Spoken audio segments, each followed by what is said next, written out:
আজকে বানাবো মটরশুঁটি দিয়ে বড়া আর মটরশুঁটির চাপটি। আশা করছি আপনাদের কাছে ভালো লাগবে ভিডিওটি। আসসালামু আলাইকুম এভরিওয়ান। মটরশুঁটিগুলো আগে আমি বেছে নিয়েছি। তো এইখান থেকে আমি 2 কাপের মতো মটরশুঁটি নিয়ে নিচ্ছি আজকে বড়ার চাপটি বানানোর জন্য। আপনারা যেই পরিমাণে বানাবেন সেই পরিমাণে নিয়ে নেবেন। তো এর সাথে আমি অ্যাড করছি মসুর ডাল 1 মুঠ পরিমাণ আর তার সাথে আতপ চাল 1 মুঠ পরিমাণ নিয়ে নিচ্ছি।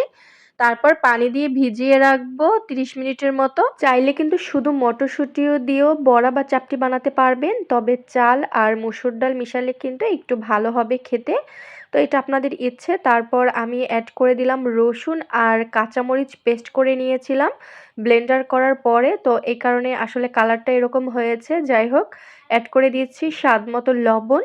তারপরে অ্যাড করে দিচ্ছি হলুদের গুঁড়া, এখন দিয়ে দিচ্ছি লাল মরিচের গুঁড়া। আমি আজকে একটু ঝাল ঝাল করেই বানাবো, এই জন্য আবার মরিচের গুঁড়াও অ্যাড করে দিলাম। আপনারা আপনাদের পছন্দ মতো ঝাল অ্যাড করে দেবেন, কারণ এই মটরশুঁটির বড়া বা চাপটি একটু ঝাল খেতেই কিন্তু বেশি টেস্ট হয়। যাই হোক, যেহেতু বাচ্চারা খাবে না সেই কারণে আমি একটু ঝাল করেই বানিয়ে নেব। তো প্রথমেই আমি ভালো মতো করে সব কিছু একসাথে মিশিয়ে নিচ্ছি। আর মেশানো হয়ে গেলে এখানে আমি পেঁয়াজ কুচি অ্যাড করে দেব। পেঁয়াজ কুচি কিন্তু একটু তুলনামূলক বেশি দিতে হবে। তো এখানে আমি প্রায় হাফ কাপের মতো পেঁয়াজ কুচি অ্যাড করে দিচ্ছি। পেঁয়াজ কুচি দিয়ে আবারও ভালো মতো করে মিশিয়ে নিচ্ছি।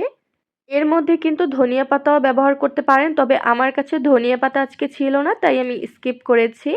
তো চুলায় একটি ফ্রাই প্যান বসিয়ে দিয়েছি। প্রথমে আমি চাপটি বানিয়ে নেব, এজন্য গোল করে একটি চামচ দিয়ে দিয়ে দিচ্ছি।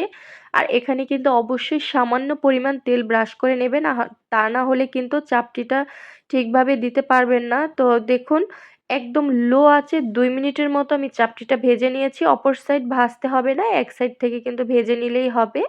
খুবই মুচমুচে একটি চাপটি ভাজা হয়ে গেল। এখন আমি বড়া ভেজে নিয়েছি। তো বড়া ভাজার জন্য তো অবশ্যই একটু পরিমাণে তেল বেশি দিতে হবে। তো আমি বড়াগুলো ভেজে নেওয়ার জন্য দিয়ে দিলাম। অনেকগুলো বড়াই কিন্তু একসাথে ভেজে নিচ্ছি। দেখুন, আবারও 2 মিনিটের মতো লো আঁচে এক পাশ ভেজে নিয়েছি। তো দেখুন, এক পাশ কিন্তু খুব সুন্দর কালার চলে এসেছে। অপর সাইড থেকে আবার উল্টে দিচ্ছি। তো দেখবেন কিছু জিনিস কিন্তু গরম গরম খেতেই ভালো লাগে, আবার কিছু কিছু জিনিস দেখবেন যে ঠান্ডা করে খেতে ভালো লাগে। তো এই বড়া আর চাপটিগুলো কিন্তু ঠিক সেরকমই গরম গরম খেতেই ভালো লাগে। ভেজে নেওয়া হয়ে গেলে আমি সবাইকে খেতেও দিয়েছি, কারণ এগুলো আসলে সবাই গরম গরম খেতেই পছন্দ করে। সবাইকে খেতে দিয়ে আমি আবারও একটি চাপটি বানিয়ে নিচ্ছি, কারণ অনেকে চাপটি পছন্দ করে আর অনেকে বড়া পছন্দ করে। আমার কাছে বড়াই বেশি ভালো লাগে। এই কারণেই আসলে সবগুলো একসাথে বানিয়ে দেখাতে পারলাম না। আশা করছি আপনাদের কাছে ভিডিওটি ভালো লেগেছে। আল্লাহ হাফিজ।